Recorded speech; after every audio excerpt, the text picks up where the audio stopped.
Assalamualaikum teman-teman, perkenalkan nama kami Ainul Martia dan Cut Mutia Kamalia, mahasiswa dari IAIN Loksmawe, jurusan Tadris Bahasa Indonesia. Di sini kami ingin memaparkan sebuah isi dari judul Kemandekan Peradaban Islam untuk memenuhi tugas sejarah peradaban Islam. Selamat menyaksikan.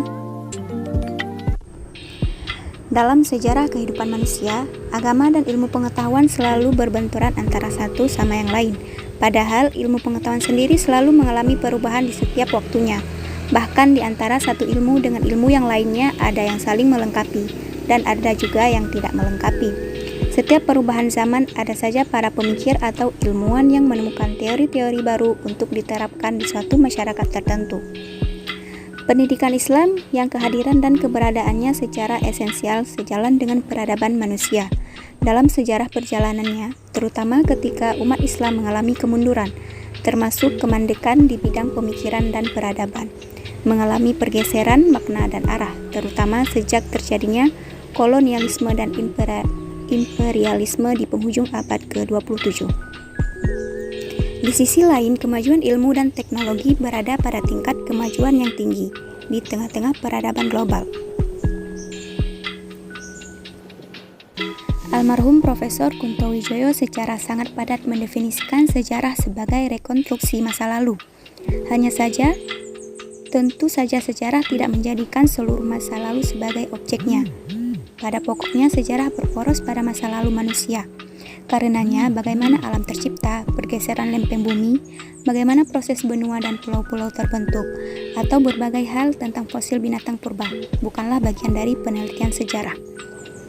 Sejarah memilih hal-hal yang bermakna secara sosial untuk menjadi objek pembahasannya. Oleh karena itu, manusia itu sangat panjang dan sangat luas. Maka dalam praktiknya, sejarah dibagi ke dalam banyak cabang berdasarkan objek yang menjadi fokus perhatiannya. Sejarah kerap dibagi berdasarkan wilayah kajiannya.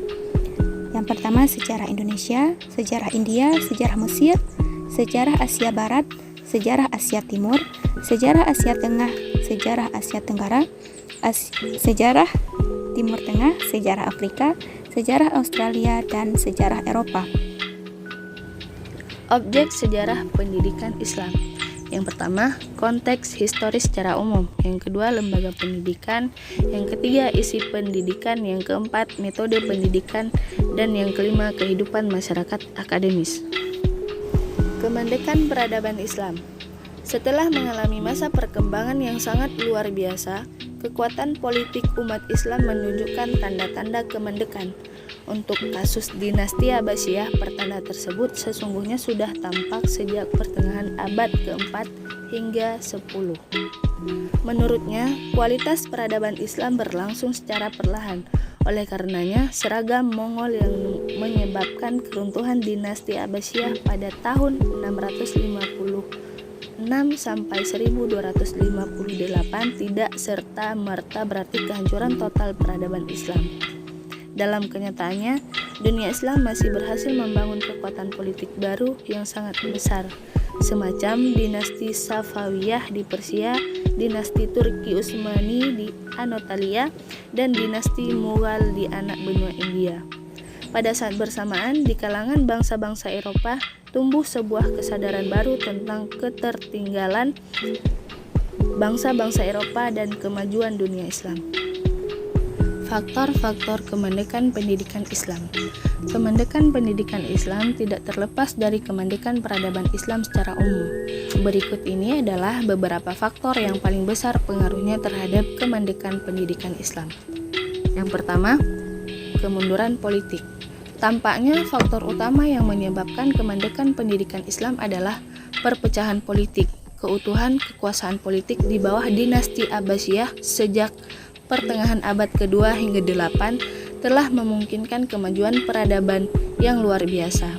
Dan yang kedua, melemahnya semangat ilmiah. Dukungan yang semakin kecil terhadap dunia pendidikan Islam mengakibatkan menurunnya kualitas kajian ilmiah dan aktivitas pendidikan.